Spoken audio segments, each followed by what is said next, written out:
УКМК Жеңго Каймана аттуу Кримтөбөл камакта калтырылганын билдирди. Кримтөбөл Кадырбек Досонов камакта калтырылды. Бул тууралуу УКМКдан билдиришти. Башка бирөөнүн мүлкүн мыйзамсыз тартып алуу жана кылмыш жолу менен алынган кирешелерди легалдаштырууга байланышкан оор кылмыштарды жасаган деп айыпталган криминалдык авторитет Досоновго карата тергөө иштери аяктады. Тергөө аяктагандан кийин бул кылмыш ишин кароо үчүн Ош облусунун Кара Суу райондук сотуна жөнөтүлүп, анын чечими менен үстүбүздөгү жылдын 23-декабрында ага карата баш коргоо чарасы үй камагына алмаштырылган. Ошону менен бирге үстүбүздөгү жылдын 24-декабрында төрагалык кылуучу алмашкандыгына байланыштуу Досоновго карата мурда кабыл алынган чечим каралып, жасалган кылмыштардын оордогун жана кылмыш чөйрөсүндөгү ээлеген абалын эске алуу менен анын баш коргоо чарасы камакка алуу түрүндө өзгөртүлдү деп айтылат маалыматта. 11-февралда УКМК тарабынан Кадыр Досонов бирөөнүн менчигине байланыштуу оор кылмышка катыштыгы бар делип кармалган. Буга чейин ага 2020-жылдын 28-октябрында Ош шаардык соту тарабынан камакка алуу боюнча сыртынан өкүм чыгарып, издөө жарыяланган болчу. Кара Кулжа райондук кадастр бөлүмүнүн башчысынын милдетин аткаруучу кармалды. Бул тууралуу УКМКнын басма сөз кызматы кабарлады. УКМК сотко чейинки өндүрүштүн алкагында тергөө ыкчам иш-чараларынын комплексин узак мөөнөттүү иштеп чыгууда жана ишке ашырууда Кыргыз Республикасынын коррупция менен каралган кылмышты жасаган деген шек менен кадастр ММ Кара Кулжа райондук бөлүмүнүн башчысын милдетин аткаруучу жаран кармалып, Кыргыз Республикасынын УКМК тергөө камак жайынын убактылуу кармоочу жайына киргизилди. Азыркы учурда тергөө иштери улантылууда. Ошто мас абалындагы айдоочу 3 унааны сүзүп, ок чыгарууга аргасыз кылган. Ошто мас абалындагы айдоочу бир нече унааны сүзгөн, аны токтотуу үчүн курал пайдаланылды. Бул тууралуу Ош облустук ички иштер башкармалыгынан билдиришти. 25-декабрь күнү саат 2:00 чамасында Ош шаардык ички иштер башкармалыгы боюнча милициянын кайгуул кызматы Ош шаарынын Осмонов көчөсүндө белгисиз айдоочу Реналт үлгүсүндөгү унаасын карама-каршы тилкеде башкарып бара жаткандыктан артынан барып унааны токтотууну талап кылганда, талапка баш ийбестен кыймылын улантып, милициянын кайгуул кызматына таандык унаанын айдоочусу тараптагы эшигин сүзгөн. Кыймылын улантып, БАЗ 2106 үлгүсүндөгү унаасынын оң тарабын сүзүп, андан кийин Хово үлгүсүндөгү унаасын сүзүп токтогон. Аны токтотуу үчүн милиция кызматкерлер ок чыгарууга аргасыз болушкан. Кесепетинен 3 унаа материалдык зыянга учурады. Айдоочу мас абалында экени аныкталган. Ал 2 суткага камакка алынды. Исфана шаарынын аталышы Разаков шаары болуп өзгөрөт. Жарлыкка кол коюлду.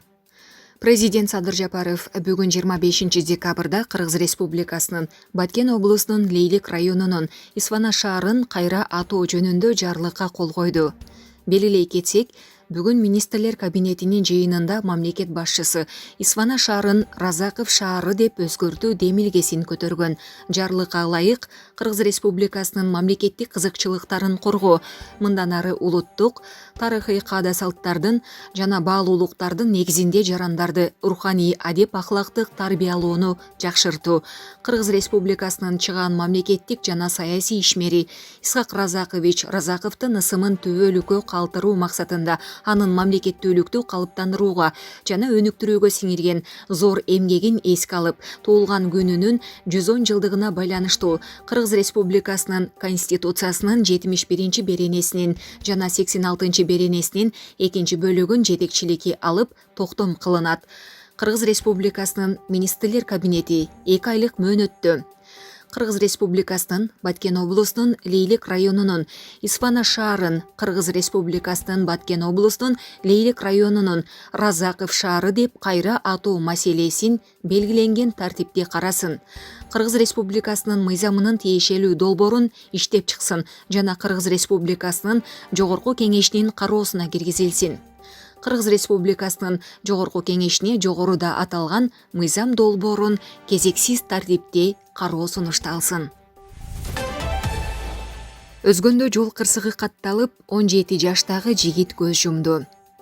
Өзгөн шаарында жол кырсыгы катталып, бир адам каза болду. Маалыматка караганда 23 декабрда саат 2:50 чамасында Өзгөн шаарынын Манас көчөсүндө Дөң Булак айыл өкмөтүнүн Дөң Булак айылынын 2005-жылы туулган тургуну Honda Jazz үлгүсүндөгү унаасы менен батыштан чыгышты көздөй бара жатып, рулду башкара албай, жолдун четиндеги электр мамысын сүзүп, жол кырсыгына учураган. Анын кесипетинен жүргөнчү Дөң Булак айыл аймагынын 2004-жылы туулган тургуну денесинен алган жаратынан улам окуя болгон жерде каза болгон. Ал эми унаанын айдоочусу жана дагы бир жүргүнчү Дөң Булак айыл аймагынын 2006-жылы туулган тургуну денелеринен ар кандай жараат алып, Өзгөн районунун ооруканасына кайрылышкан. Учурда текшерүү иштери жүргүзүлүүдө. Ысык Көл облустук төрөт үйүнүн көп тармактуу борборунун имараты ачылды. Ысык Көл облустук бириккен ооруканасынын жетекчиси Мирбек Сагынбаевдин айтымында имараттын курулушу июль айында башталып, Кайрымдуулук фондунун жардамы менен салынды. Имарат 10 кабинеттен турат. Анда рентген, УЗИ, лор айымдар бөлмөсү, дарыкана бар. Максаты облустагы кош бойлуу айымдарга дени сак бала төрөлүш үчүн эне баланын ден соолугуна убагында кам көрүү, алардын өлүмүн азайтуу дейт ал. Каракол шаарында жылына 4000 жакын бала жарык дүйнөгө келет. Ак Суу районунун Чолпон айылында тегүү цехи ачылды. Ачылыш аземге президенттин Ысык Көл облусундагы ыйгарым укуктуу өкүлү Кожоев, Ак Суу районунун акими Насиров жана айыл эли катышты. Аталган тегүү цехине 25 тегүү машина коюлуп, 55 адам иш менен камсыз болду. Жергиликтүү бийликтин колдоосу менен 15 миллион сомго иш аткарылды. Ишканадан чыгарылган кийимдер Кыргызстандын, Россиянын, Казакстандын базарларына чыгарылат. Алдыда Жаңы Арык айылында да 200 адамды иш менен камсыз кылган цех ачылат. Ош шаарындагы Алыш спорт комплексинде балбан Баяман Эркинбаевдин жаркын элесине арналган грек-рим күрөшү боюнча эл аралык турнир өтүп жатат. Бул тууралуу аймактык кабарчы билдирди. Турнирдин ачылышына вице-мэр Венера Рыскулова, грек-рим күрөшү боюнча Ош шаардык жана облустук федерациясынын президенти Семетей Козуев, спортчулар жана машыктыруучулар катышты. Турнирде Кыргызстан, Казакстан, Өзбекстандан 300дөн ашык спортчу күч сынашууда. Мелдештин жеңүүчүлөрү баалуу белектер менен сыйланат. Бул спорттук иш-чара эртең 26 декабрда жыйынтыкталат.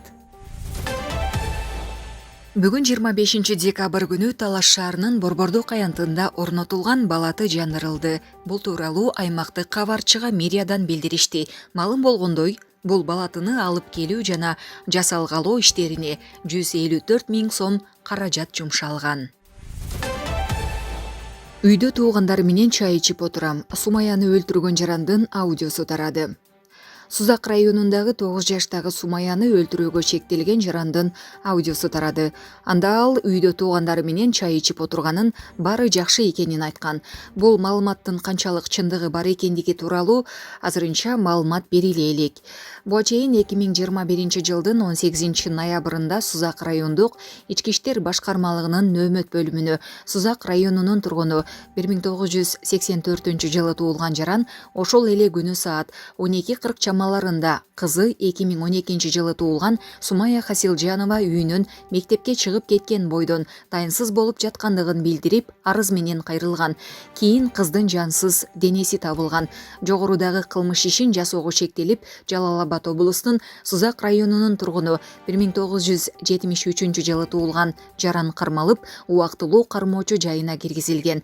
Бүгүн аталган кылмышка шектүү психикалык жактан жабыркагандыгы айтылып, ага соттук психиатриялык экспертиза дайындалганы айтылган. Assalomu alaykum, qarindoshlarim, bormisizlar, yaxshimisizlar? Sog' omon salomat yuribsizlarmi, tinchmisizlar? Men mana qutulib chiqdim. Hech qanaqa meni bir tuhmat, bir malomat yo'q, meni bir nima qilishmadi. Sog' salomatman, hamyog'im yaxshi. Mana hozir qarindoshlarim bilan ko'rishib, kelinlarman, hojakamlarman, dadam, ayam, jiyanlarim bilan ko'rishib, mana o'tiribman dasturxon atrofida. Hijolat bo'lmanglar. Hamyoq yaxshi. Alloh sizlardan rozi bo'lsin.